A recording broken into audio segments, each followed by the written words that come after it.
Saudara-saudari terkasih dalam Kristus, hari ini Kamis 29 Agustus 2024 merupakan peringatan wajib wafatnya Santo Yohanes Pembaptis, martir.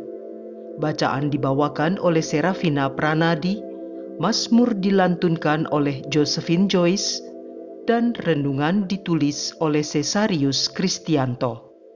Selamat menekuni Sabda Allah. Mari kita semakin mengasihi, semakin peduli, semakin bersaksi.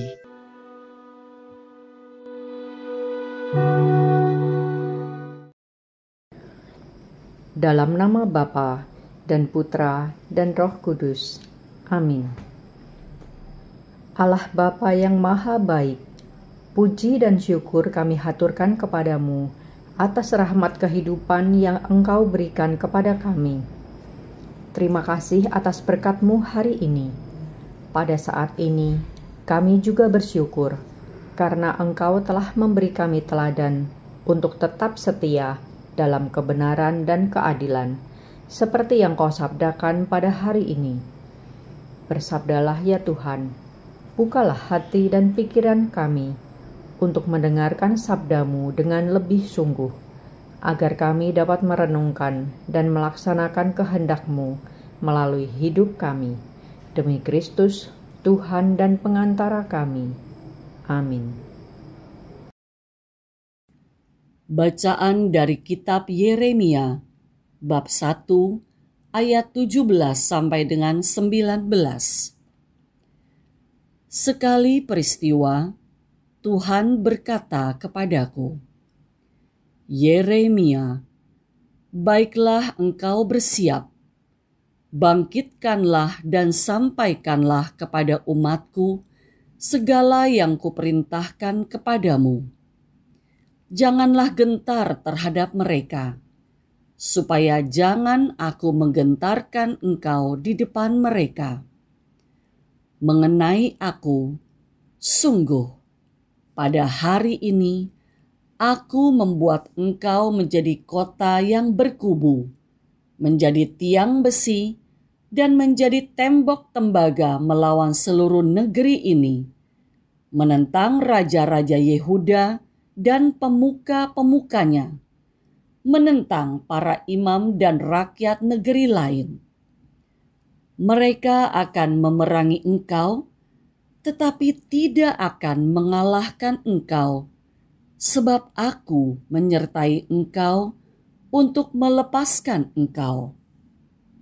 Demikianlah firman Tuhan. Demikianlah sabda Tuhan.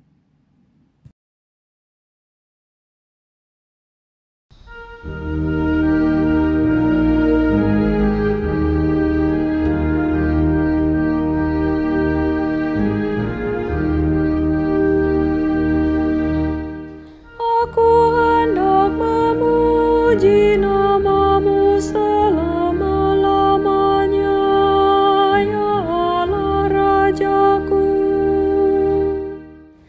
Padamu ya Tuhan, aku berlindung. Jangan sekali-kali aku mendapat malu. Lepaskanlah dan luputkanlah aku oleh karena keadilan-Mu. Sendengkanlah telinga-Mu kepadaku dan selamatkanlah aku. Aku hendak memuji nama-Mu selama-lamanya, ya Allah Rajaku. Jadilah bagiku gunung batu tempat berteduh, kubu pertahanan untuk menyelamatkan diri. Sebab Engkau bukit batu dan pertahananku, ya Allahku, luputkanlah aku dari tangan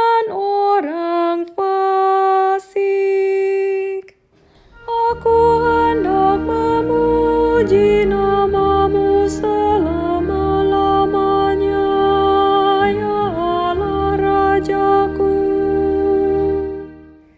Sebab Engkaulah harapanku, ya Tuhan. Engkaulah kepercayaanku sejak masa muda, ya Allah. Kepadamulah aku bertopang mulai dari kandungan. Engkaulah yang telah mengeluarkan aku dari perut ibuku. Aku hendak memuji namamu selama-lamanya, ya Allah Rajaku. Mulutku akan menceritakan keadilanmu, dan sepanjang hari mengisahkan keselamatan yang darimu, sebab aku tidak dapat menghitungnya. Ya Allah, Engkau telah mengajar aku sejak kecilku, dan sampai sekarang aku memberitakan perbuatanmu yang ajaib. Aku hendak memuji namamu selama-lamanya, ya Allah Rajaku.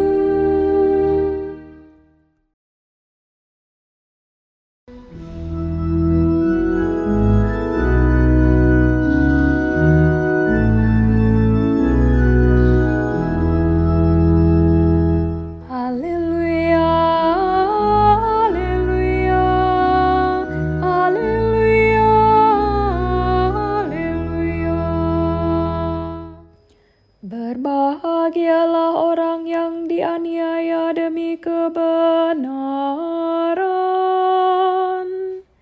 karena merekalah yang empunya kerajaan surga.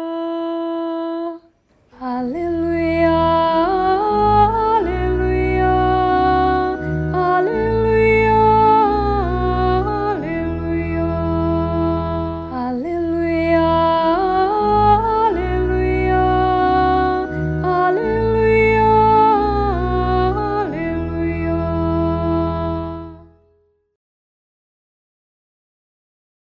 Inilah Injil suci menurut Markus, bab 6 ayat 17 sampai dengan 29.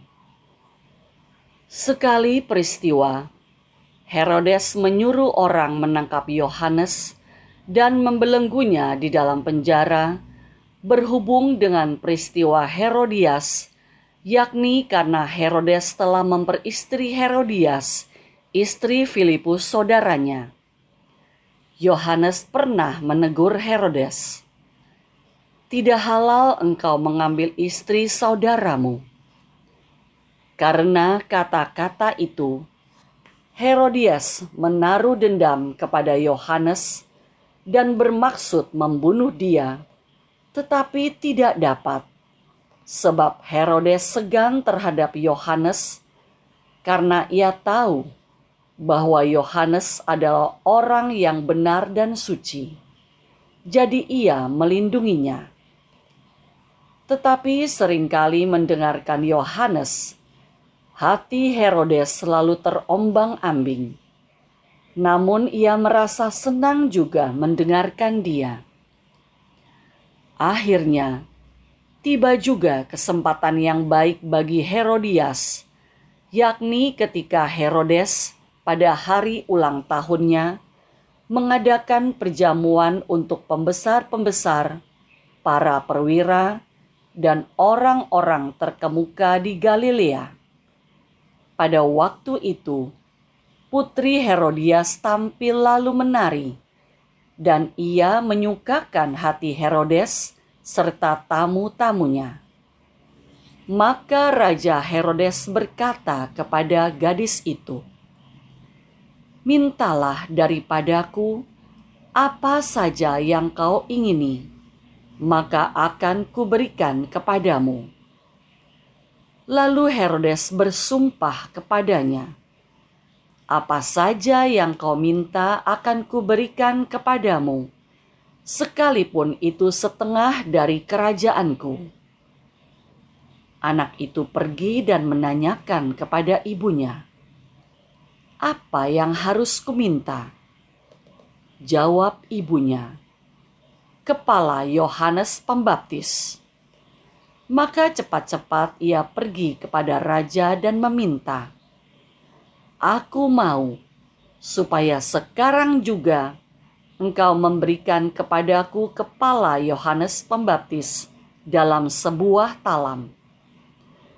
Maka sangat sedihlah hati raja, tetapi karena sumpahnya dan karena tamu-tamunya, ia tidak mau menolaknya.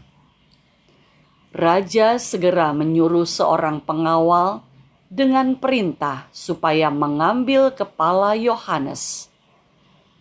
Orang itu pergi dan memenggal kepala Yohanes di penjara. Ia membawa kepala itu di sebuah talam dan memberikannya kepada gadis itu, dan gadis itu memberikannya pula kepada ibunya. Ketika murid-murid Yohanes mendengar hal itu, mereka datang dan mengambil mayatnya, lalu membaringkannya dalam kubur. Demikianlah sabda Tuhan.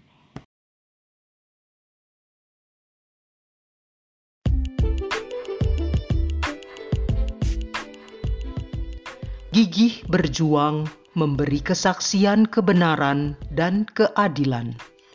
Renungan dibawakan oleh Patricia Yuwono.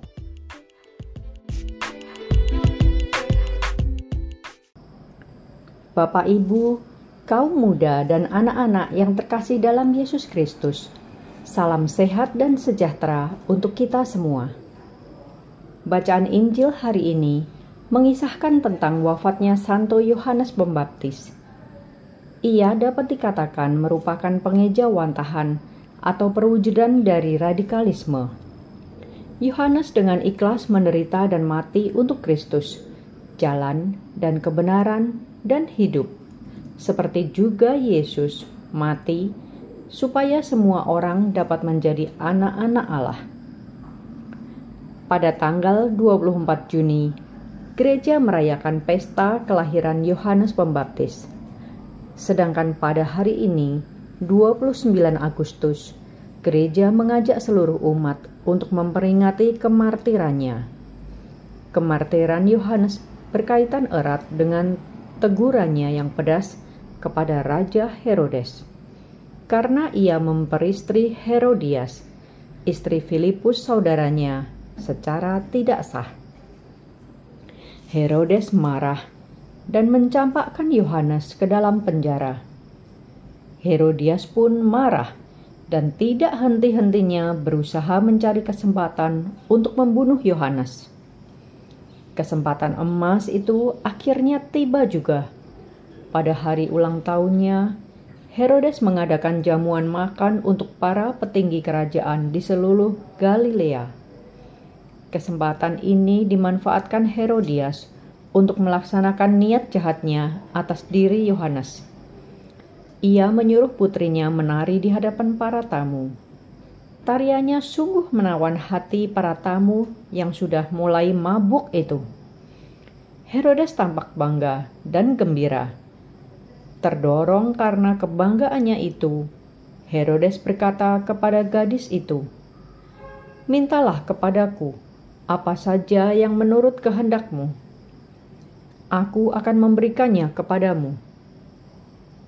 Herodes bahkan bersumpah di hadapan para tamu, "Apa saja yang kau minta akan kuberikan, sekalipun separuh dari kerajaanku." Gadis itu tidak tahu apa yang harus dimintanya. Karena itu, ia berlari kepada ibunya Herodias untuk meminta pendapatnya. Tanpa banyak pikir, Herodias berkata, "Kepala Yohanes Pembaptis." Gadis itu segera menghadap Herodes dan berkata, "Berikanlah aku di sini kepala Yohanes Pembaptis di dalam sebuah talam."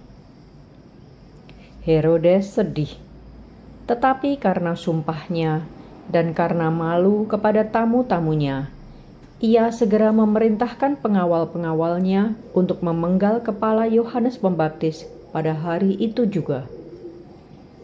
Dalam Injil hari ini dikatakan bahwa kepala Yohanes itu diletakkan dalam sebuah talam dan diberikan kepada putri Herodias itu. Karena kesetiaannya kepada Allah dan panggilannya sebagai nabi pendahulu, Yohanes rela mati di bawah kuasa kelaliman Herodes. Sebagai bait Roh Kudus, sebagaimana dalam 1 Korintus 6 ayat 19, kita juga dipanggil untuk menjadi terang yang bercahaya, yang memuliakan Kristus dalam sebuah dunia yang dibuat gelap oleh dosa. Walaupun kita barangkali tidak akan mengalami kematian sebagai martir, kita dapat meniru Kristus setiap hari dengan mengikuti bimbingan Roh Kudus, bukan mengikuti kecenderungan-kecenderungan kedagingan kita. Keradikalan kita dapat berakibat dalam penderitaan. Namun, hati kita akan dipenuhi dengan sukacita selagi Roh Kudus memampukan kita. Walaupun menghadapi kesulitan-kesulitan, kita akan bersukacita selagi kita melihat Yesus lahir kembali ke dalam dunia melalui kesaksian kita. Marilah berdoa. Allah Bapa, kekuatan para kudus, Santo Yohanes Pembaptis telah Kau jadikan perintis jalan bagi kelahiran dan kematian putramu terkasih. Ia gugur sebagai saksi kebenaran dan keadilan. Semoga kami pun gigih berjuang untuk memberi kesaksian tentang ajaran-Mu. Dengan pengantaraan Yesus Kristus Putramu, Tuhan kami, yang bersama Dikau dalam persatuan Roh Kudus, hidup dan berkuasa, kini dan sepanjang masa. Amin. Dalam nama Bapa dan Putra dan Roh Kudus. Amin.